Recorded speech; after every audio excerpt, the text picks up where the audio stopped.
HCA Eagles channel, and we are continuing with What Remains of Edith Finch. And so far, we completed the intro and Molly, and we're going to continue on today with our adventure of the house.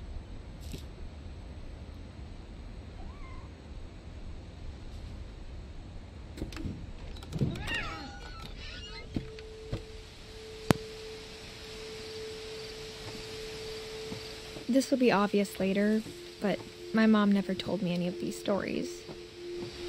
Edie would have, but Mom didn't like bringing up the past.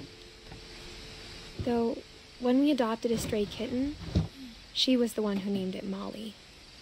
I spent a lot of time in Great-Grandma Edie's room.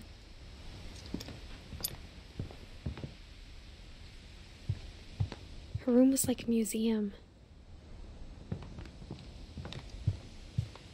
When Edie told people Sven was killed by a dragon, she could also have said he was building a dragon-shaped slide that collapsed. She could have, but she didn't. Even in her 90s, sometimes Edie seemed a lot younger than my mother. The only trace Grandpa Sam's first wife Kay left on the house was the pink bathroom. It was a pretty big trace.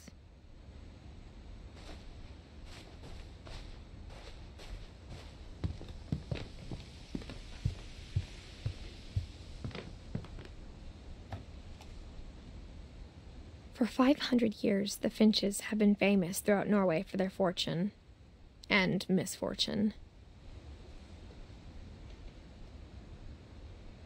Odin Finch buries the latest victims of the family curse, his wife Ingeborg and their newborn son, Johan. On January 7th, 1937, he set sail with his family and his house, hoping to leave the curse behind. But 40-foot waves off the coast of Washington send the house and Odin to the bottom of the sea. Odin's daughter Edie, with husband Sven and baby Molly, step ashore on their new home, Orcas Island. Odin Finch is the first to be buried in the new family cemetery. His daughter Edie is already dreaming of a new Finch house.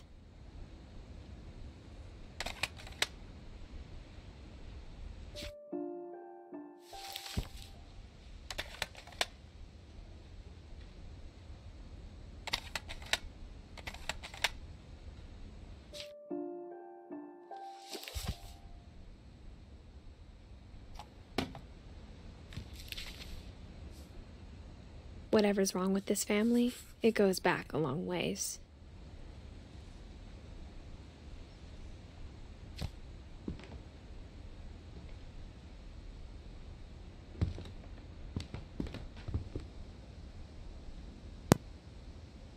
That was Odin, the starter of this all. Edie knit me a new pair of gloves every year, just in time to replace the old ones. Louis died a week before we left, but Edie had already started to memorialize him.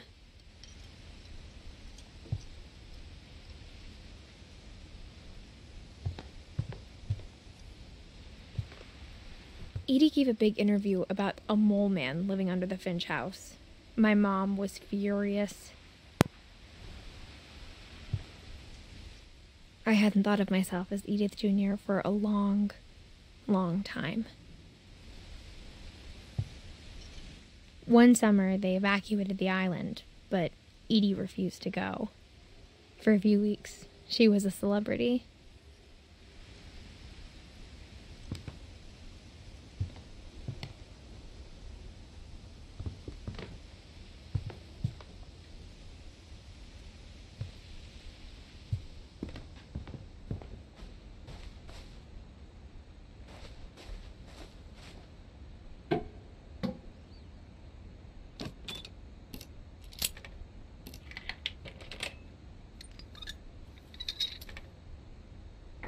There's a secret in this bathroom. It's in the last place you would look. It isn't in the cupboard. It's hidden in this book.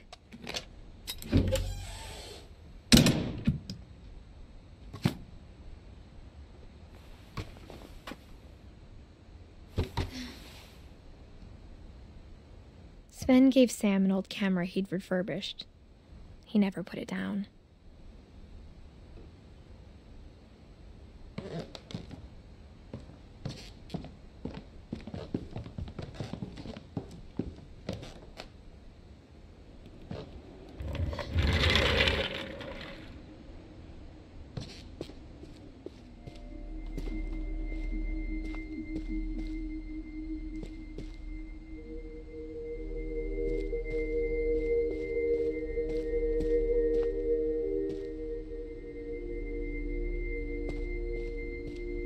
I knew Grandpa Sam had a twin, and that he never talked about him.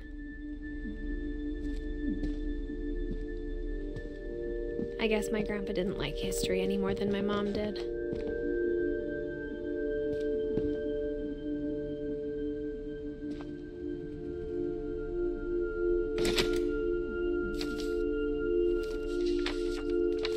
How I Want to Remember My Brother by Sam Finch. The thing I remember is that when he made up his mind, that was it. My brother said he'd die before he ate another mushroom, and he did. At Barbara's funeral, we swore we'd never be afraid again, and he wasn't. I think Calvin always wanted to fly.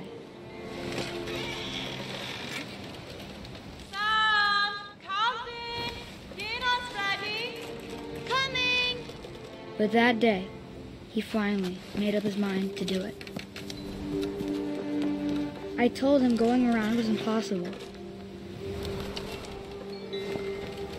Maybe if I hadn't said that. Alvin, I'm not gonna tell you again. Maybe if the wind hadn't picked up. Then maybe he'd still be here. But I doubt it. I think he'd already made up his mind.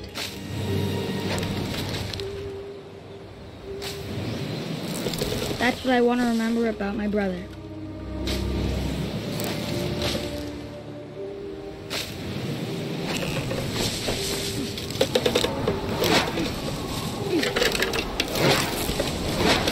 The day he made up his mind to fly. And he did.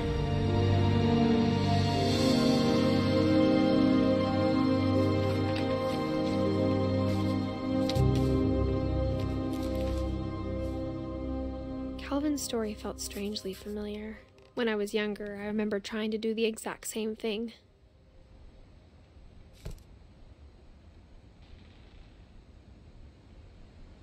After the funeral, Edie roped off Calvin's half of the room. Mom said Grandpa Sam enlisted at 18 and never set foot in the room again.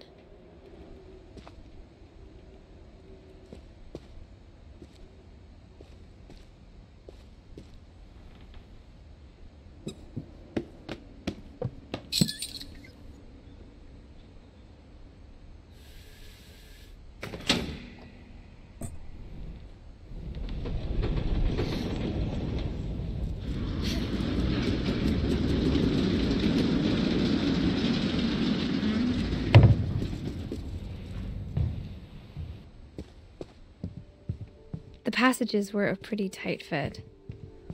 They'd obviously been built for smaller hands and bellies.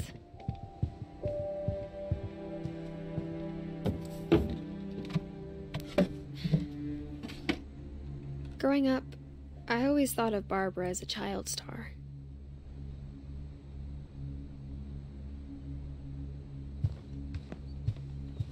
I never thought about how hard it must have been for her afterwards.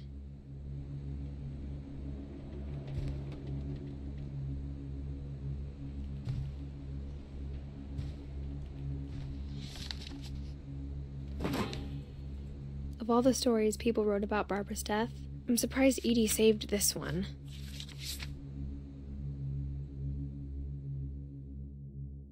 Old Jack here with another ghastly tale inspired by America's most unfortunate family. I'm calling it The Surprise Ending of Barbara Finch. As a child star, Barbara was famous for her scream. Now at 16, she was all washed up. A has-been. But in a lucky break, she'd been asked to perform her signature scream at a local convention for monster movie fans. It was just the boost her career needed. Unfortunately, her scream hadn't aged well. Getting better. I think you just need the right motivation. Her biggest fan and current boyfriend, Rick, was about to demonstrate when... Now that was a great scream. It was Barbara's father, Sven. He'd slipped into a table saw and had to be rushed to the emergency room. So Barbara got stuck babysitting her youngest brother, Walter. Her convention comeback was cancelled. Okay, I'm hearing frustration, but I'm not hearing terror. What if I tried... A gang of hoodlums in Halloween masks have been terrorizing Orcas Island tonight. Police are urging residents to... That came from the basement. You're right! Also, I loved your delivery on that. Why is your basement door locked? Because my dad likes making puzzles and secret passages. There's a key hidden in the music box. The secret is to keep winding and winding until finally the key pops out. Thanks, babe. I'll be back in a sec. 20 minutes later, Rick hadn't returned. So Barbara went to look for him, right on cue. She reached for the music box. And as she wound the key, she listened for Rick, but the house was silent.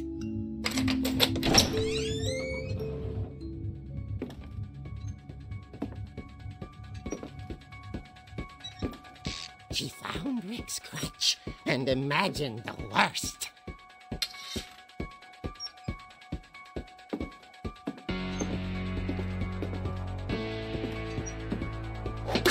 The gang's leader is the infamous Hookman killer, Dr. Carl Hamill, who impaled and then ate his family 10 years ago tonight.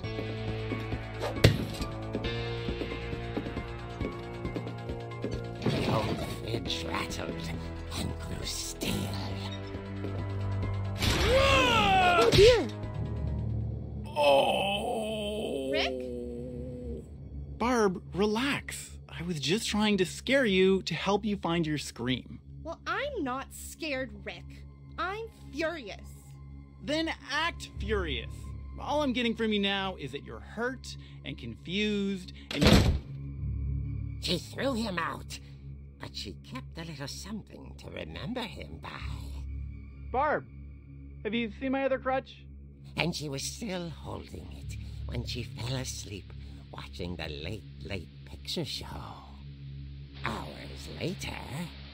Barbara! Walter, what's going on up there? Ah! Okay, I'm coming up, but if this is a trick, you're dead, Walter.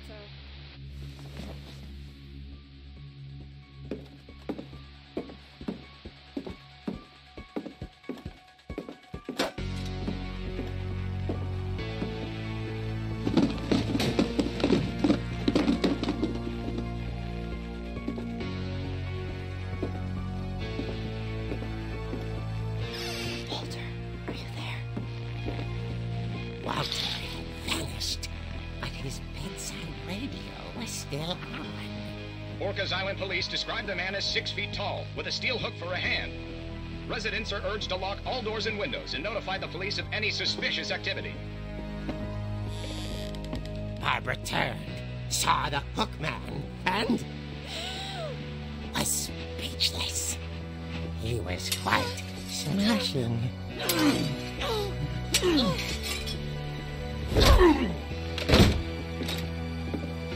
And his worry was he couldn't get enough of Barbara. Okay, Barbara, there's gotta be another way out of here. That night, she played her part beautifully.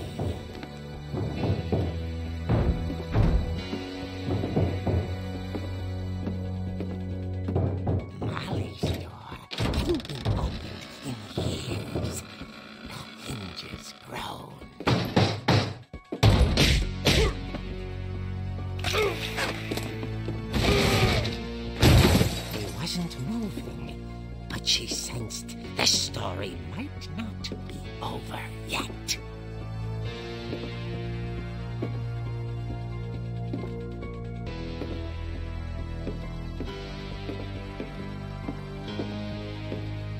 The hookman had vanished. She listened for his breathing, but all she heard was...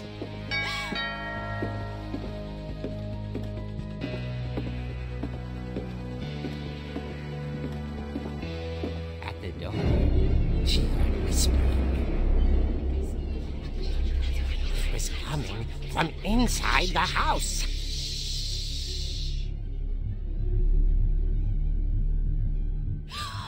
Oh dear.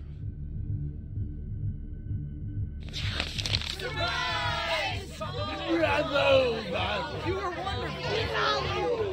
monsters had come to surprise her.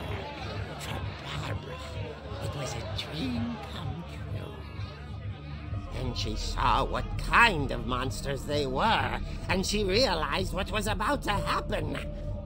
She was going to be famous. And with her final breath, Barbara Finch gave the performance of her life.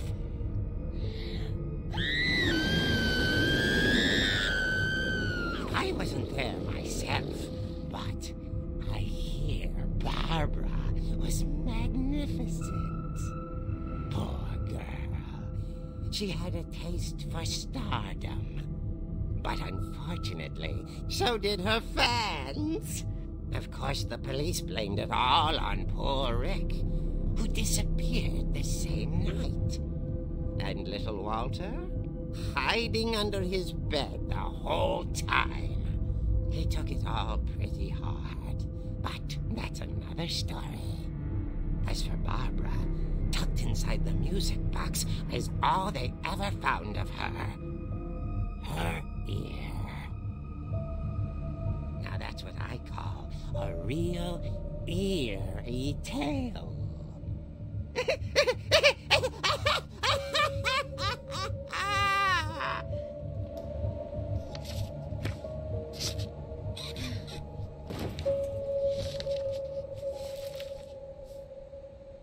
Edie told me all Barbara wanted was to be remembered, as absurd as that comic was. Maybe what Edie saw was a happy ending.